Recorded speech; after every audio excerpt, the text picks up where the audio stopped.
অতি দুঃখের সঙ্গে বলতে হয় যে নওগাঁর পত্নীতলা উপজেলার ঘোষনগর এলাকার পূর্ব শত্রুতার জেরে পুকুরে বিষ দিয়ে মাছ নিধনের একটি অভিযোগ উঠেছে। আপনাদেরকে যদি একটু দেখানোর চেষ্টা করি, দেখবেন যে এখানে মতিউর রহমানের প্রায় 3.5 বিঘা জমির উপরে একটি পুকুর রয়েছে। সে পুকুরে পূর্ব শত্রুতার জেরে বিষ দিয়ে মাছ নিধনের একটি বিষয় উঠেছে। তো আমি যতদূর কথা বলে জানতে পেরেছি যে এই শত্রুতা দীর্ঘদিন থেকে। যদি আমরা একটু মতিউর রহমানের সঙ্গে কথা বলতে চাই, মতিউর রহমান কাছ থেকে জানতে চাই আপনার এই যে শত্রুতা, এটা কতদিন থেকে এবং কি নিয়ে এই সমস্যাটা শুরু এটা হয়েছে? পারিবারিক সমস্যা আগের থেকেই। আর মাস দেড়েক আগের থেকেই আরো পূর্বের যে গন্ডগোল। 1.5 মাস আগে আমার হুমকি দেয় আমার পুকুর পুষ্কুনি সবকিছুই বিষ দিয়ে দিবে, মানে ধ্বংস করে দিবে। এবং এটা আসলে কি আমি নিয়ে? এটা আসলে পূর্বের একটা ঘটনা। তাদের বাপে তারা মারছে, ছেলেরা মারছে। এটা কি জমাজমি সংক্রান্ত? না, জমাজমি কোনো জমাজমি নয়। তাদের বাবা হলো এক মহিলার সাথে সম্পর্ক ছিল। আমাদের আহ, একই বাড়ির পাশে বাড়ি, আর তাদের বাড়ি একটু দূরে। তাদের বাপে তারা মারছে, মারার পরে সেই মহিলাকে সে বাড়িতে মারছে, মারে সেই মহিলা সহ তাদের বাপেক সহ মহাদেবপুর হসপিটালে নিয়ে যায়। সেখানে তাদের ভর্তি নেয় না। আহ, ভর্তি না নেওয়ার কারণে তারা নজিপুর হসপিটালে আসে। নজিপুর হসপিটালে থাকার পরে আমরা সেখানে পাড়া প্রতিবেশী গেলে সবাই মিলে জানি যে তাদের বাপেক তারা মারছে, আর মহিলা বাড়ির থেকে রাতের ডাকে গামছা পেঁচে মারছে। মেরে ফেলছে? মারছে, মারে মানে ফেলা নাই, মারধর করছে? হ্যাঁ মারধর করছে। তে এটা নিয়ে গ্রামেতে একটা বিচার বসছিল, মহিলা বিচার দিছিল। সে বিচারে তো তারা আসে নাই, বরং আরো পুলিশে টাকা দিয়ে পুলিশ আসে বিচার বানচাল করছে। তো বিচার বানচাল করার পরে তখন মন্ডল মাতব্বর যারা ছিল তারা এখন বলিচ্ছে যে তাহলে মহিলা কি বিচার পাবে না? শর্টে বলেন। অবশ্যই বিচার পাবে। সেক্ষেত্রে মহিলা কোর্টে তার একটা মামলা করে।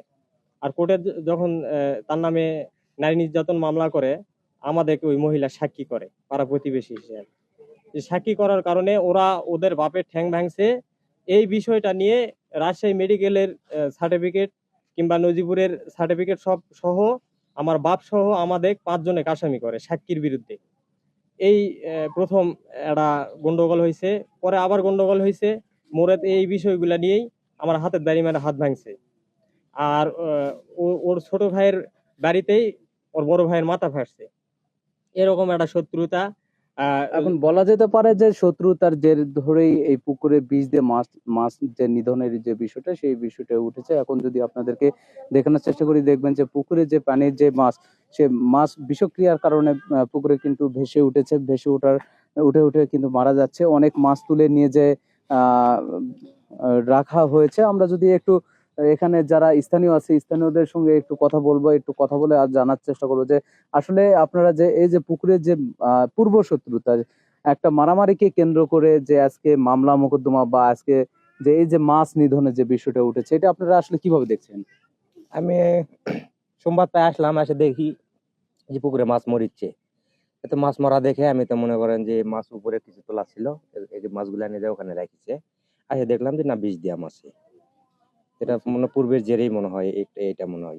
আর আমি তো নিজে দেখছে সে। সে নিজে দেখছে ওখানে? হ্যাঁ, নিজে দেখছে।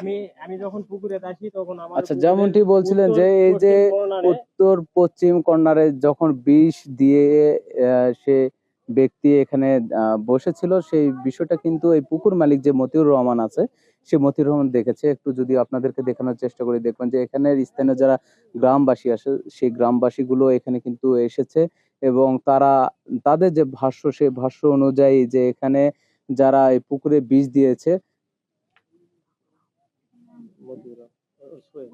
সুয়েল এখানে যে বীজ দিয়েছে, সুয়েল, সেই সুয়েল এখানে বীজ দেওয়ার পরে পুকুর পাড়েই সে বসেছিল। এই বিষয়টি পুকুর মালিক মতিউর রহমান দেখেছে। আপনাদেরকে যদি একটু দেখানোর চেষ্টা করি, দেখবেন যে পুকুরে মাছ কিন্তু ভেসে উঠেছে। ভেসে উঠে সে মাছগুলো মারা যাচ্ছে। এই পুকুরে আনুমানিক 50 থেকে 60 লক্ষ টাকার মাছ আছে। এখানে তেলাপিয়া এবং পাঙ্গাস মাছ সহ কার্প জাতীয় মাছ কিন্তু এই পুকুরে চাষাবাদ করা হয় বলে জানিয়েছেন মতিউর রহমান। তার একটা বিষয়, এই পুকুরের যে বিষ দেওয়ার এই বিষয়টা নিশ্চিত হয়ে গেছে, পুকুরে পানি থেকে বিষক্রিয়া হয়ে মাছ তো একদিকে মরতেছে, আর একদিকে পুকুরের যে পানি, সেই পানিগুলোর কিন্তু বিষক্রিয়ার যে একটি দুর্গন্ধ, সেই দুর্গন্ধ কিন্তু ভেসে আসছে। এই বিষয়টা কি জানার পরে স্থানীয় যে প্রাণী সম্পদ দুঃখিত, মৎস্য অফিসার এখানে এসেছে, এসে পুকুরের যে পানি, সেই পানিগুলো পরীক্ষা নিরীক্ষা করেছে। পরীক্ষা নিরীক্ষা করে তিনি বলেছেন যে এখানে পুকুরে পানি পুরোপুরি বিষক্রিয়া হয়েছে। আপনি কি এই বিষয়টি কি দেখছেন যে পুকুরে আপনার বিষ দেওয়া হয়েছে, মাছ মরে যাচ্ছে, এই বিষয়টি মরে কি যাচ্ছে। হ্যাঁ, দেখছেন? এটা দেখতেছি তো। এটা কি আসলে কতটুকু সত্য যে মাছ মরে যাচ্ছে পানির? মাছ মরে যাচ্ছে, এটা সত্যি। সত্য? হ্যাঁ। কিরকম মাছ আছে পুকুরে?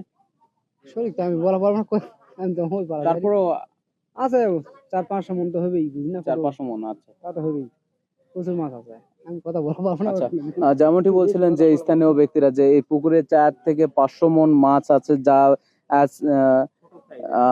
আজ স্থানীয় যে শত্রুতা, সেই শত্রুতার জেরেই এই পুকুরে বীজ দেওয়া হয়েছে। এই এখানে যে মতিউর রহমান আছে, তিনি চান প্রশাসনের কাছে ন্যায্য যে বিচার, সে বিচার।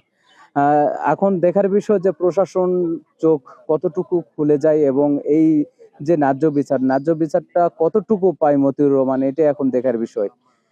নওগাঁর পত্নীতলা থেকে এই ছিল আমার হাতে সর্বশেষ খবর। মেহেদী হাসান অন্তর, ঢাকা টুডে।